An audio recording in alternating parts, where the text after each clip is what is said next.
How's it going, everybody? I'm Victor Lucas, and welcome to the Electric Playground's The Rundown. It's great to see everybody here. Let's get started. We got lots of stuff to talk about today. We are talking, first of all, about the Meta Connect event that happened yesterday. Mark Zuckerberg took the stage and outlined the three key announcements that Meta was up to, starting with Meta Quest 3, which is available for pre-order as we speak, and it's going to be in people's hands as soon as October 10th, which was a very nice surprise, so that's just days away. It's going to come in two flavors. There is a 128 gigabyte model at $500 US and a $650 model, which is 512 gigabytes. Included in the price of the Meta Quest 3 is a copy of Asgard's Wrath 2, which is pretty damn cool. And this new headset has got a bunch of really incredible upgrades from Meta Quest 2, which I absolutely love. I don't love that I'm calling it Meta Quest, though. I still wish that I was calling it Oculus Quest. But we're not. We're onto the Meta Quest 3 at this point. It's obviously going to be a little bit lighter. It's got a slimmer profile because it has pancake lenses.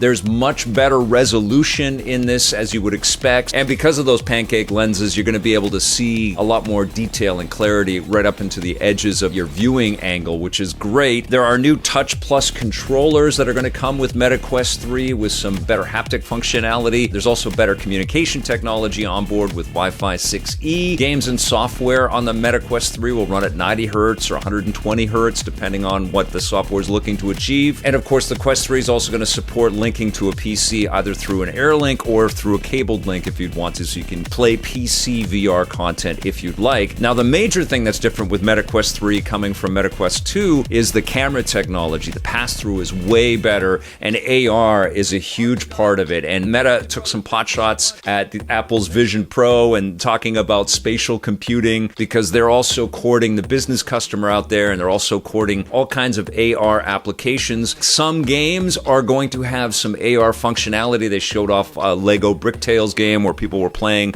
Lego on a table, which looked really cool. There's also a lot of this AR environmental application as well, so you're putting up trophies and mirrors and things on walls that will stay there. The hardware will remember where you put them in the environment, and they will stay there. So every time you put the headset on, you'll be able to go back to your trophy wall and stuff and see everything in the same place, which is really cool. They also showed off that some of the games that are going to be coming to Meta Quest 3 include Stranger Things VR, which looks pretty cool, and there's actually some AR functionality in there. There's a Ghostbusters game called Rise of the Ghost Lords, which looks like it's going to be a lot of fun, and Assassin's Creed Nexus. I cannot wait to play that game. It includes a bunch of previous Assassin's Creed heroes all in one collection, so it's taking advantage of all of the immersive kind of functionality that you'd expect out of a VR interpretation of these classic games. Really looking forward to playing Assassin's Creed Nexus. I'm also interested in checking out what the big screen experience is, and they showed off the Meta Quest 3 running NBA basketball games and concerts, and some of that stuff's going to be free for you to experience right out of the get-go, which is cool. They also talked about their partnership with Xbox. You're going to be able to play Xbox Game Pass titles over Xbox Cloud Streaming.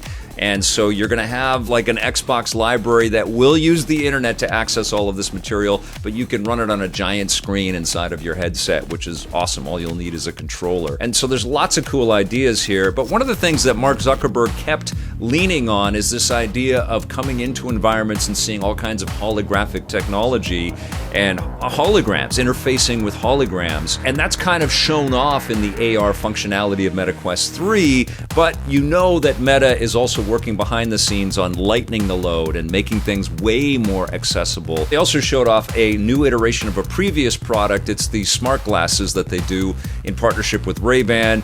There are a bunch of different models now, different colors. It looks a little bit lighter and cleaner, and there's a camera built in. You can live stream from this, but what they're doing is they're also adding their AI technology to the smart glasses, so you can talk to the smart glasses the way you might talk to Google Assistant or Siri on a phone or whatever. They look pretty cool. They definitely start to lean in the direction of you feeling like you're in a Terminator movie and you're kind of looking around at stuff, getting information. I don't know if there's a lot of visual stimulation that these Ray-Ban sunglasses are going to be doing right away, but you can tell that Meta is thinking about that and moving in that direction. And they're also embracing, like every tech company out there, a lot of AI technology. They're dubbing their functionality Emu, and they introduced a whole bunch of new chatbots that are going to be played by celebrities like Snoop Dogg and Paris Hilton and Tom Brady. It's kind of crazy and scary. It was terrifying when we were watching the live stream together on twitch.tv/EPN, but it led to a lot of fun discussion around AI. It's certainly something that is contentious. It's kind of a difficult subject matter to be completely passionless about, because there are going to be some huge societal implications as we adopt AI and, have to consider media that's created through AI. There's a lot of stuff that's going to be coming here. But for now, Facebook wants us making custom stickers and things like that will stick into our chats and stuff. They say that they're trying to harness it and be responsible, and that they're rolling things out a little bit slower, but it is a little terrifying to think of AI being unleashed on a lot of conspiracy theorists and all kinds of misinformation bots and stuff like that out there. We'll all see where this all leads, but I'm curious to hear your thoughts on AI and whether you're looking forward to playing with a Snoop Dogg AI chat assistant to help you be better in the video games that you're playing. I did run a quick poll on our community channel about AI, and I asked people, are you concerned about AI taking or negatively impacting the job that you have/want? And right now we're looking at a no is in the lead at 56% and yes at 44%, but there's still votes coming in on this, and we'll see where this sort of ends up. But definitely, this is right down the middle, I think, in terms of contention and discussion. It's a very topical subject because it's all around us with every tech company out there. And I want to know what you think about Meta's AI implications across all of their product lines and what this means for the future. Let me know in the comments below. Now we're going to shift things over to Sony, and there's some big PlayStation news. The CEO and president of Sony Interactive Entertainment, Jim Ryan, announced yesterday that he is going to retire in the spring. He's been with Sony for 30 years. He's been a part of all kinds of incredible initiatives. Of course, that's led to all kinds of speculation about what's going to happen when Jim Ryan leaves the company. I suggested that Ted Price would be an incredible candidate to step up and move from his role at leading Insomniac, which he has been doing for almost 30 years, to moving into a senior role with PlayStation and Sony Interactive Entertainment. The man knows development. He is very well respected and well liked across the entire industry. He's seen Insomniac grow in all kinds of different ways, working on products across the industry. Because remember, before they were acquired by Sony, they were an incredible third-party developer making games for VR. They've got an Xbox exclusive out there with Sunset Overdrive. And he's just a well-loved individual that I think would make a fantastic figurehead for Sony. But who knows what they're thinking? They've got lots of internal people that have been there for a long time, and I know that the chain of command has a hierarchical ladder, and there are a lot of different elements to being a figurehead at a company like that. It's going to be very interesting to see what happens with PlayStation after Jim Ryan leaves. Certainly he's been in the news a lot because of Microsoft's acquisition of Activision Blizzard and his protestations about that big deal going down and his concerns over Call of Duty being taken off of PlayStation platforms.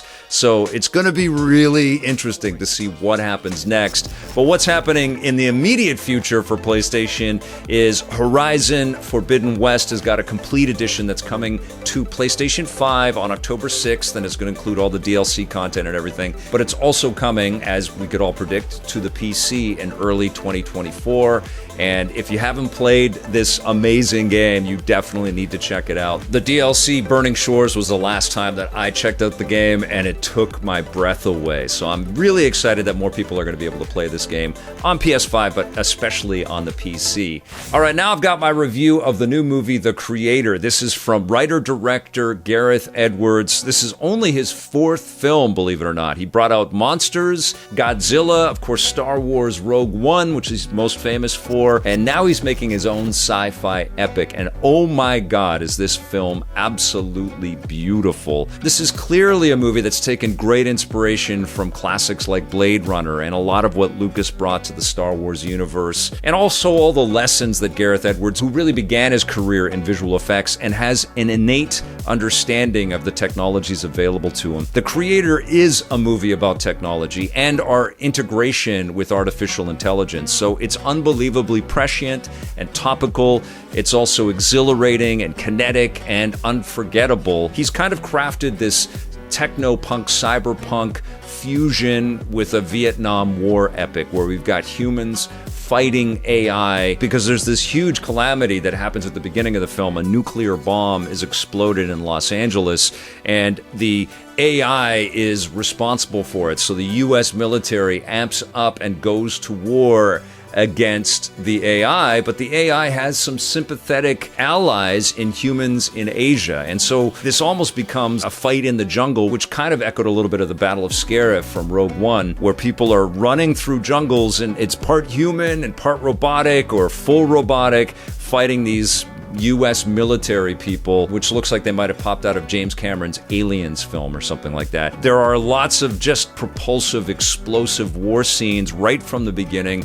This is a relentless movie in terms of action and explosion and visual cacophony. Like, there's just so much stimulation and so many things to look at. But it all feels so believable and ingrained and authentic, and the textures and tapestry of it all is just overwhelming. Like, you're just in awe of what these artists have synthesized and put together.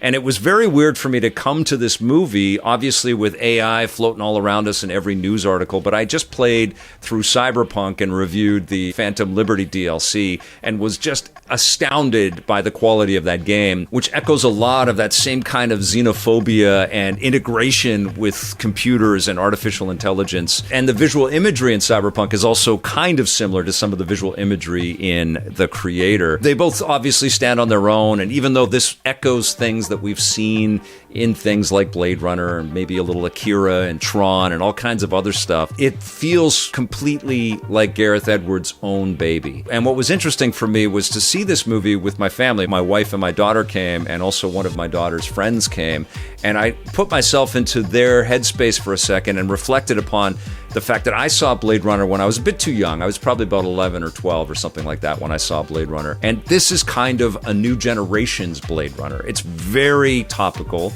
and there's similar themes across Blade Runner and The Creator as well, just like there is in Battlestar Galactica. Like, humans integrating and working alongside and trusting technology, and whether we can trust technology is a big part of, I guess, 21st century concern and thought. Now, it's not a perfect film. I feel like there is a director's cut waiting to be made, because there's this relationship between this child AI and this soldier played by John David Washington. And the performances are fantastic. It's Madeline Una Voiles playing the kid, and man, she's incredible. Just so emotive and honest and fragile, but also incredibly powerful too. Knows when to just be still and sort of enjoy that moment.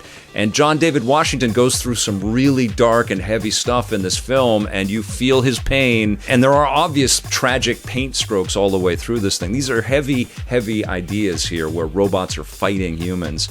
But man, it's riveting. You can't take your eyes off it.